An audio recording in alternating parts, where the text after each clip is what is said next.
Yo, how's it going, guys? Today we're going to be going over how to an NRG steering wheel on a 97 Accord. First you want a paper clip, then you'll want the Allen key for your bolts for the steering wheel. Next you'll want the actual bolts itself to hold it on. You want the cover for your horn, or depending on how it works, electrical tape. You want grease for the back of the hub. You want the actual hub itself. Then you'll want your horn button. And lastly, you'll want a 27 torque bit screwdriver, a Phillips head, and then finally you'll want your aftermarket steering wheel that you'll be throwing on.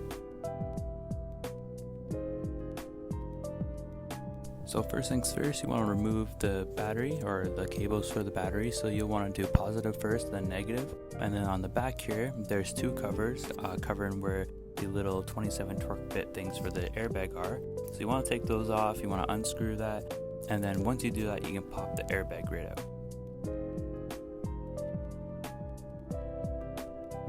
So once you pop your airbag out, you'll notice there's a little yellow clip. You want to pop that out of the slot and you want to disconnect it. So once you pop out that little yellow clip for the airbag, you want to pop the green clip for the cruise control and the black clip for the horn. So once that's all said and done, you want to take out the middle bolt so it's up and counterclockwise. Usually I leave the middle bolt threaded in a little bit more so that when you break the force on the steering wheel, it doesn't come flying out at you.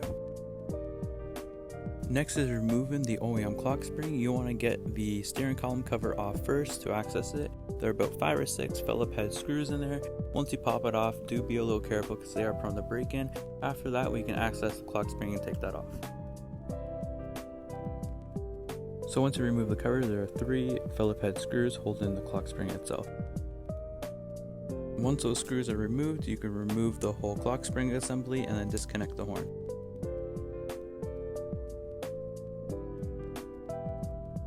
So next is removing the SRS wire. So that's in a little clip. It's a little tease to get out, but once you get it out, you just push it down and pop it off. So once you disconnect that, you can take your whole clock spring assembly out. Once it's disconnected, just make sure you put it somewhere safe because you never know when you'll need it again.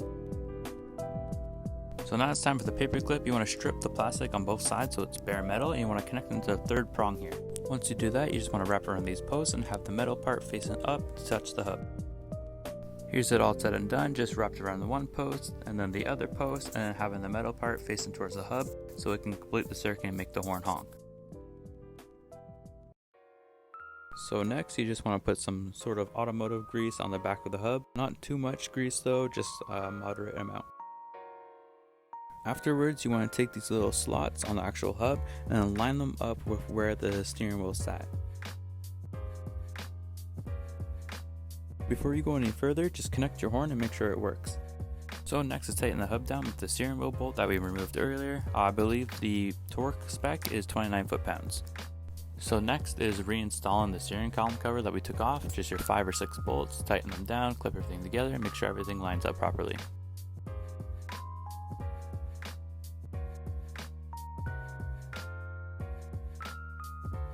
So depending on what type of hub you have, you might have a little bit of space left underneath, but that's fine, don't worry about it. So next, you want to make sure your steering wheel is in between the horn and the hub, because you won't be able to slip it through the circle of the middle of the steering wheel. Then you want to connect everything. It's 2 males, 2 females. So once everything's connected, use these rubber insulators or covers and melt them down so no metal touches. And then I did end up needing a wheel spacer because then my wires would keep pushing up on the horn because there wasn't enough space for them.